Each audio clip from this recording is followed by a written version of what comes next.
This is chapter 7, section 3, problem 9.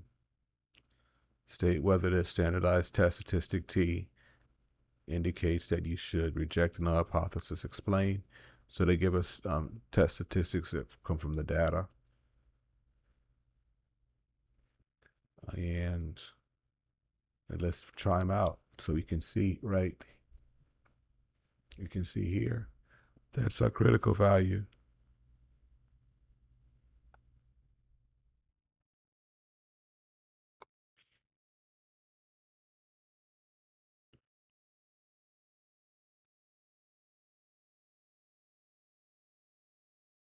That's our critical value there, T0.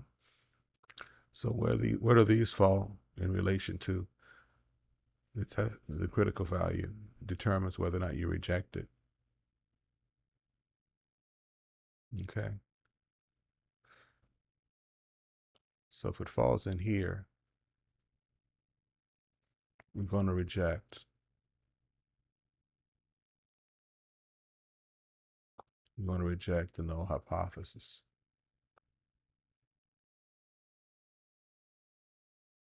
And if it falls in here, then we fail.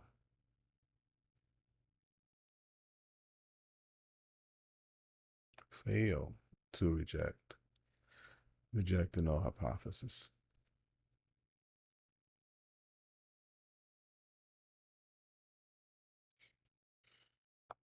So in this case here, so let's take a look at A. A is T was 1.675. Where would that fall? So that's 1, 2, 3, 4. So it falls somewhere in here. This one here. It gives you my T equal to 1.675. In this case here, it falls in this region, so we fail to reject it. You fail to reject it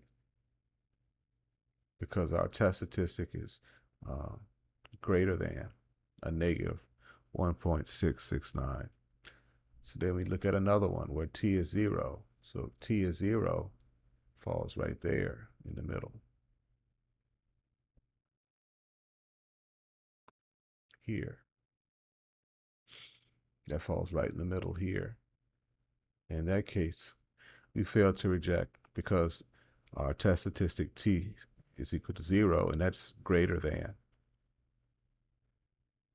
1.66, a negative 1.669. Let me go to another one.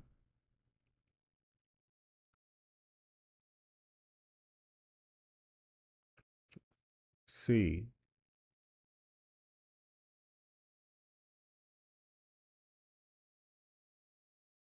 is a negative 1.636, and where would that fall? Closer to 0. So it falls somewhere in here.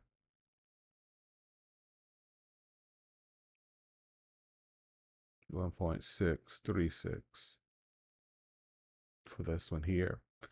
And what does that mean?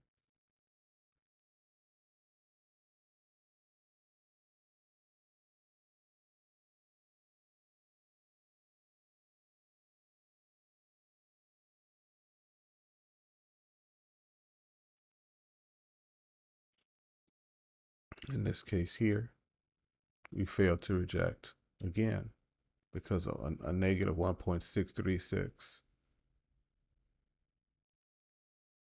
here.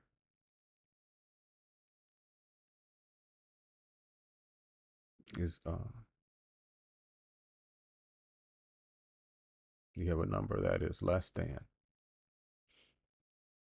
Oh, that's the wrong one I'm reading. There. You fail to reject it because it's right here. It's in the fail to reject region. In this case, that T score is greater than a negative 1.669. Last one, and it's a negative 1.74. So that's going to fall in here somewhere. That falls in the rejection region. So we end up rejecting it because that t-score falls in the rejection region. The t-score is smaller than a negative 1.669. In this case, you can see it is. It's a 1.754. And that's how you approach this problem here.